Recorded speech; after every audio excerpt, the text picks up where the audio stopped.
Major influences that are still kind of in the United States, definitely probably my first teacher was Sheikh John Starling, who operates in Cherry Hill, New Jersey.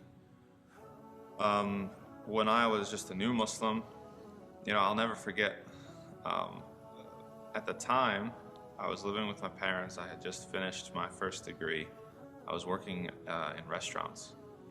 And for my kind of getting up and running as a Muslim, the last thing I did was go to the Masjid. I was afraid of what other people would say. I wasn't sure, how people were going to react. And so I was praying, I was doing Ramadan and like whatever, but it was all me by myself.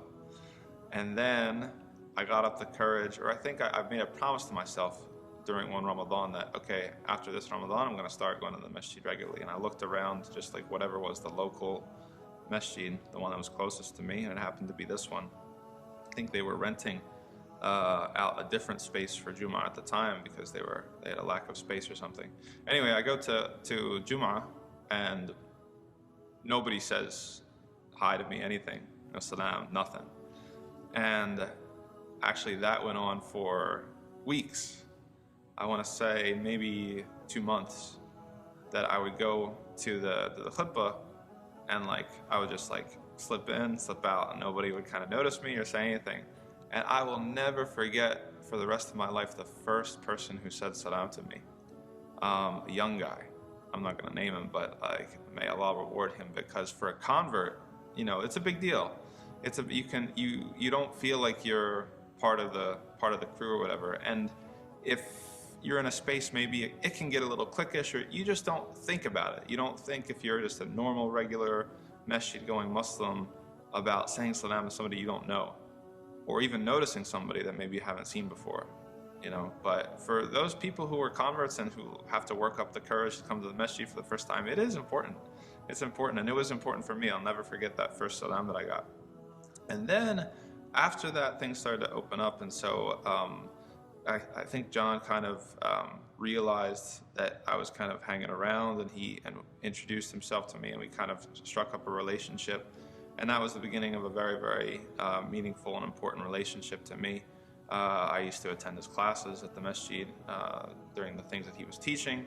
Eventually, when I moved out of the area, he was the one who suggested to apply to go study abroad, specifically to Medina.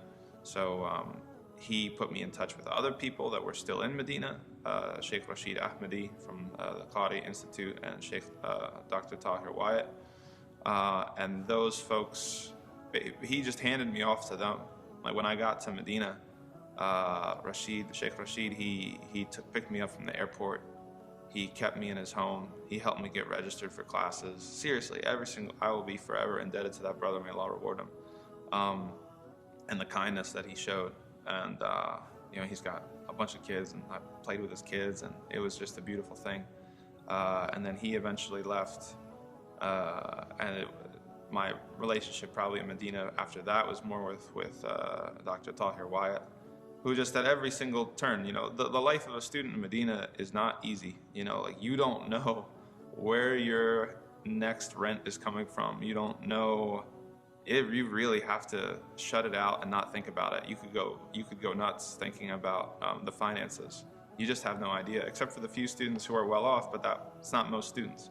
Most students, you don't know what's going to happen.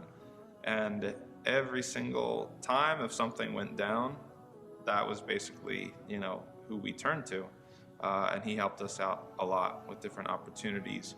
He would just think of you, if this lesson was going on, or this sheikh was visiting from out of town, or this or whatever, he was finishing his PhD. He was, kind of way above us little guys, but he would always kind of think of us and reach out and try to make things, facilitate things for us.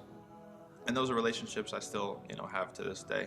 And they're still doing that for me. So I definitely stand on their shoulders and rely upon their assistance and their advice and their help.